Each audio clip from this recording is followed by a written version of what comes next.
प्यारे बच्चों, जय हिंद। बच्चों, class 7th subject science, chapter 2 nutrition in animals. बच्चों, पेज नंबर 25 पे आप ओपन करेंगे तो आपको other important question with answer आपको मिलेंगे। बच्चों, इसको मैं क्वेश्चन में दिया गया है, आंसर में दिया गया है। आपको इसे पढ़ाने का मतलब यही है कि आप इसको ठीक से समझ जाएं, ठीक है ना। आप अगर ठीक से समझेंगे समझ में आपको आ जाएगा। देखिए, व्हाट इज डाइजेशन। डाइजेशन क्या है आप जानते हैं, पाचन क्या है। देखिए, द फूड भोजन बी ईट इज च्यूड, भोजन जो हम खा करके चबाते हैं, and broken down into simpler particles, और भोजन चबाने के बाद टुकड़े टुकड़े होकर के छोटे छोटे कणों में बदल जाता है, and then convert into its component in liquid, और लिक्विड अवयव में बदल जाता है, विच गेट्स एब्जॉर्ब्ड, जो हमारी छोटी आंतों के द्वारा सोख लिया जाता है। This process is called digestion, इस प्रक्रम को हम पाचन कहते हैं। ध्यान रखना बच्चों, खाना भोजन जो आप मुंह में लेते हैं, फिर खाने को आप चबाते हैं, चबाने के बाद आपका रोटी है, चावल है, जो भी है वो टूट जाता है, पिस जाता है, और वो सिंपलर छोटे छोटे कणों में बदल जाता है। उसके बाद में वो लिक्विड कंपोनेंट, लिक्विड अवयव में कन्वर्ट में बदल जाता है, ठीक।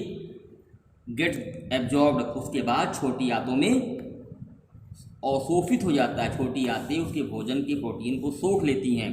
This process is called digestion, इसी प्रक्रम को बच्चों हम पाचन कहते हैं। क्लियर। आगे देखें, mention 3 veg of taking food, भोजन लेने के या भोजन खाने के 3 तरीके बताएं। Some important ways of taking food, भोजन लेने के कुछ महत्वपूर्ण तरीके ये हैं। सुकिंग, बीज एंड हमिंग बर्ड, बीनिस मधुमक्खी,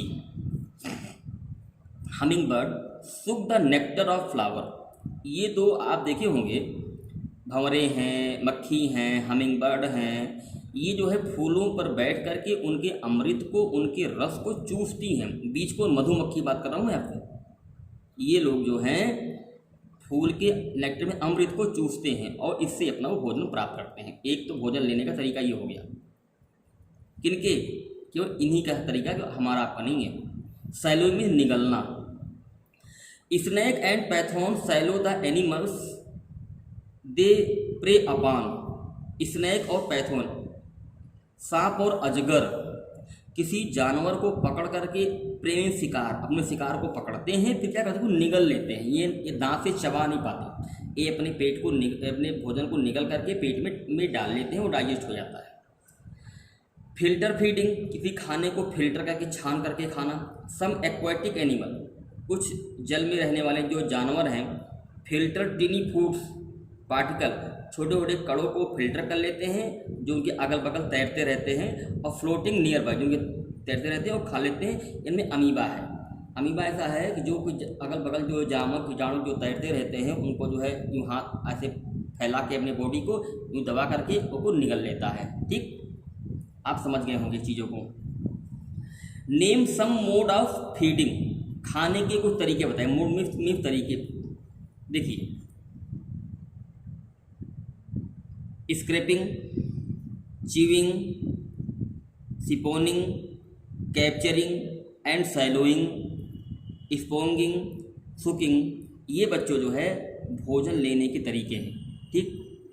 आगे देखें, name various digestive organ in human, मानव के विभिन्न पाचन अंगों के नाम बताइए। The organ which carry out digestion and absorption of food, वो अंग जो भोजन को पचाते हैं और सोखते हैं। डाइजेशन मीन्स भोजन को पचाना, एब्जॉर्प्शन मीन्स भोजन को सोखना, मतलब उनकी प्रोटीन को शरीर में ले जाना। और डाइजेस्टिव ऑर्गन, इन्हें हम पाचक अंग कहते हैं। उनमें कौन कौन सा है? पहला है माउथ, फिर है oesophagus, stomach, duodenum, small intestine, large intestine, ये बच्चों डाइजेस्टिव ऑर्गन है। ये मतलब ये जो अंग हैं ये हमारे भोजन को पचाते हैं और इनके बारे में हम किताब में आपको कई बार पढ़ा चुके हैं। Where does the digestive start, भोजन कहाँ से शुरू होता है? Digestion of food start in mouth, digestion हमारा जो है हमारे मुंह से शुरू हो जाता है। कंटिन्यूअस इन द स्टोमच, और लगातार पेट में होता रहता है। And it's completed the duodenum and small intestine, और स्मॉल इंटेस्टाइन में हमारा जो डाइजेशन है समाप्त हो जाता है। What are milk teeth and permanent teeth, तो मिल्क टीथ क्या है, परमानेंट टीथ क्या है? Human being bear 2 set of teeth during its life, मानव जो है अपने जीवन में उसको 2 प्रकार के दांत मिलते हैं। The first set of teeth growing during infant stage, infant means बाल्यावस्था, शिशु अवस्था में उसके जो है एक बार दांत उगते हैं। In it fall off the age of between 6 to 8 year, ये जो दूध के दांत है बच्चों ये 6 से 8 साल के बीच में दांत गिर जाते हैं। These teeth are called milk teeth, इन दांतों को हम दूध के दांत कहते हैं। The second set of teeth which replace milk teeth, जो दूसरा सेट दांत आता है वो मिल्क टीथ के बाद आता है, इज कॉल्ड टेम्पोररी टीथ, इस दांत को हम अस्थायी दांत कहते हैं। द परमानेंट टीथ में लास्ट थ्रू आउट लाइफ, जो परमानेंट जो दांत अस्थायी दांत है वो जीवन भर रहता है। Are fall during the old age, और हमारी वृद्धावस्था में ये गिर जाता है। या due to some dental diseases, यदि हमारे दांतों में कुछ बीमारियां हो जाती हैं उसके बाद भी हमारे दांत समय से पहले ही गिर जाते हैं। ऐसा आपने बहुत लोगों को देखा भी होगा। बच्चों ये थोड़े पढ़ा रहा हूँ, इसको आपको पढ़ना है, 2-4 बार आपको पढ़ना है, ठीक है, आपको समझ में आ जाएगा। इसकी पढ़ते रहना है, लर्न बिल्कुल नहीं करना है, सीखना है, ठीक। अगर आप बार बार पढ़ते हैं तो अपने आप ये लर्न हो जाएगा, और उसके बाद पिछला आपको रिवाइज करना है, ठीक है ना। जय हिंद।